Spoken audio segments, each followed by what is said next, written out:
হরে কৃষ্ণ, রাধে রাধে।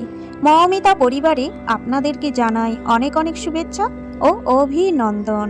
আজকের আলোচ্য বিষয়টি হচ্ছে বিবাহিত মহিলাদের সিঁদুর পরার কিছু নিয়ম সম্পর্কে। শ্রোতা বন্ধুরা, আজকের এই ভিডিওটি আপনারা প্রথম থেকে শেষ পর্যন্ত মনোযোগ সহকারে শ্রবণ করুন, আপনাদের অনেক ভালো লাগবে। তাহলে চলুন বন্ধুরা, শুরু করা যাক আজকের ভিডিওর বিষয়বস্তু। সিঁদুর পরার কিছু নিয়ম আছে, সেই নিয়মগুলির কথা বলবো। সঠিক নিয়মে সিঁদুর ধারণ করলে সংসারে সুখ শান্তি আসে, অর্থের অভাব হয় না। তারপর স্বামীর আয় উন্নতি বাড়ে, স্বামী স্ত্রী খুব সুন্দরভাবে জীবনযাপন করতে পারবেন। সিঁদুর পরার যে নিয়মগুলো আছে সেই নিয়মগুলো সম্পর্কে জেনে রাখুন। সঠিকভাবে সিঁদুর ধারণ করলে গৃহে সুখ শান্তি মঙ্গল আসে, অর্থের অভাব হয় না, স্বামীর উন্নতি আসে। বিশেষ করে অর্থের দিক দিয়ে স্বামী ভীষণ আর্থিক উন্নতি লাভ করতে পারেন যদি বিবাহিত মহিলারা সঠিকভাবে সিঁদুর ধারণ করেন। প্রথমেই আমি আপনাদেরকে বলবো, সিঁদুর যখন পরবেন কখনোই ভিজে চুলে বা শ্যাম্পু করেছেন সবেমাত্র তারপরে ওই ভিজে চুলে সিঁদুর পরবেন না। এতে করে কি হয় জানেন? বিশেষ করে যেই মহিলা এই ভিজে চুলে সিঁদুর পরেছেন তার মানসিক চাপ সৃষ্টি হয়, খারাপ চিন্তা মনে আসে। দেখবেন আমার কথা মিলিয়ে নেবেন যেটা বলবো। এরপরে বলবো, সিঁদুর পরতে গিয়ে যদি সিঁদুর মাটিতে কখনো পড়ে যায় ওই সিঁদুর তুলে নেবেন না, কারণ ওই সিঁদুরে একটু তেল দিয়ে একটা কাপড় দিয়ে মুছে নেবেন। আর যদি সম্ভব হয় ওই তেল সিঁদুর দেওয়ালে একটি স্বস্তিক চিহ্ন কেটে দিন।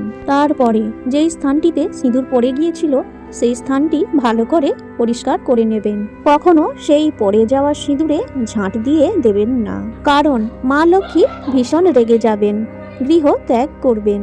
এরপরে বলবো, আপনারা কখনো কোনো বিধবা মহিলার সামনে সিঁদুর পরবেন না, একটু আড়ালে পরবেন। হয়তো আপনারা বলবেন যে যদি কারোর মা বা বড় দিদি এরা যদি থাকে আর বাড়িতে এসেছে তাহলে এদের সামনেও সিঁদুর পরবো না? হ্যাঁ, তাদের সামনেও পরবেন না, একটু আড়ালে পরার চেষ্টা করবেন। সিঁদুর কখনো অন্যর টাকায় কেনা সেই সিঁদুর পরবেন না, বা আপনাকে কেউ সিঁদুর গিফট করেছে সেই সিঁদুর কিন্তু পরবেন না।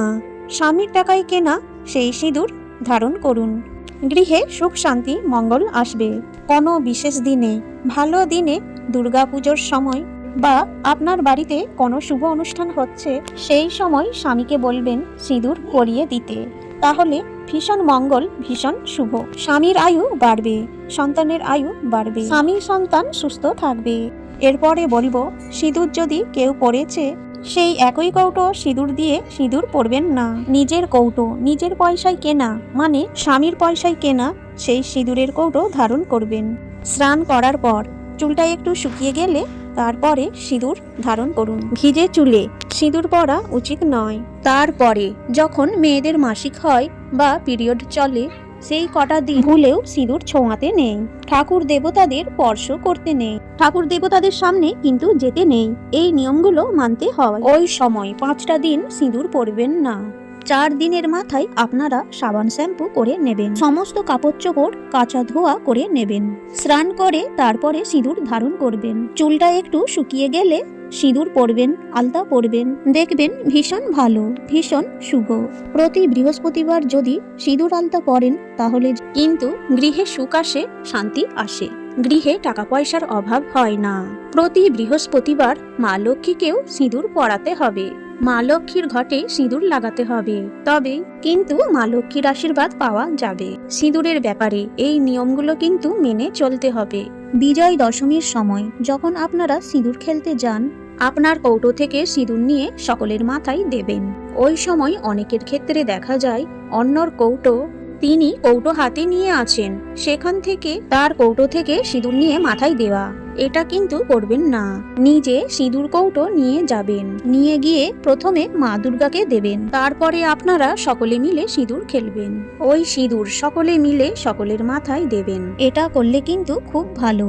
এরপরে বলবো, আপনাদের সিঁথি সবসময় মাঝখানে করতে হয়, সাইডে সিঁথি করতে নেই।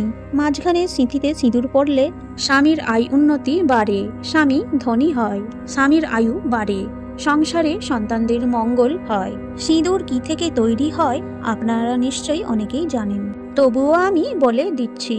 হলুদ, চুন, জাফরান, পারদ, এই 4টি জিনিস দিয়ে সিঁদুর তৈরি হয়। এই 4টি জিনিসই খুব শুভ জিনিস। এই সিঁদুর মহিলারা মাথায় ধারণ করলে তাদেরও কিন্তু উন্নতি হয়, তাদের শারীরিক সুস্থতা থাকে, মাথা ঠান্ডা থাকে। মাথায় যদি কোনো রোগ থাকে সেই রোগও কিন্তু ভালো হয়ে যায়। সিঁদুর কেন ভিজে চুলে পড়তে নেই? তার কারণ হলো মানসিক চাপ, টেনশন বেড়ে যায়, তারপরে খারাপ চিন্তা মনের মধ্যে এসে যায়। মাঝখানের স্মৃতিতে সিঁদুর পড়লে মাথার রোগ কমে যায়, সাইডে পড়লে সেটা কিন্তু হয় না।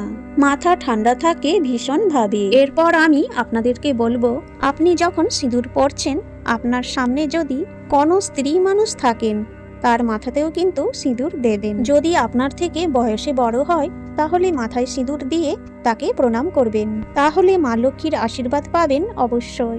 আরেকটা কথা অবশ্যই মাথায় রাখতেই হবে, সেটি হচ্ছে কখনোই অন্যর মাথা থেকে সিঁদুর নিয়ে নিজের মাথায় পরবেন না। অনেক সময় দেখা যায় কি, পুজো মণ্ডপে অনেক মেয়েরা জড়ো হয়েছে, সেইখানে কারো একজনের মাথায় হয়তো সিঁদুর নেই, সে সিঁদুর পরতে হয়তো ভুলেই গেছে। তখন আপনি দেখতে পেলেন, তখন আপনার মনে হলো নিজের কপাল থেকে সিঁদুর নিয়ে তার মাথায় লাগিয়ে দিই। এটা কিন্তু কখনোই করবেন না। আর সিঁদুর কখনো শেষ হয়ে গেছে, ফুরিয়ে গেছে, নেই বলবেন না। নিজের সিঁদুর নিজে গিয়ে আপনি কিনে নিয়ে আসতে পারেন, সেটাও কিন্তু ভালো। সিঁদুরের এই নিয়মগুলো সম্পর্কে আপনাদের জানালাম। ভিডিওটি দেখে আপনি যদি একটু উপকৃত হয়ে থাকেন, অবশ্যই একটি লাইক করে কমেন্ট বক্সে জানান জয় মা লক্ষ্মী। তার সঙ্গে আপনি যদি এই চ্যানেলের নতুন বন্ধু হয়ে থাকেন, অবশ্যই চ্যানেলটিকে সাবস্ক্রাইব করে পাশে থাকা বেল আইকনটি ক্লিক করে রাখবেন, যাতে আমার সকল ভিডিও নোটিফিকেশন আপনি খুব সহজেই পেয়ে যাবেন। সকলেই ভালো থাকবেন, সুস্থ থাকবেন।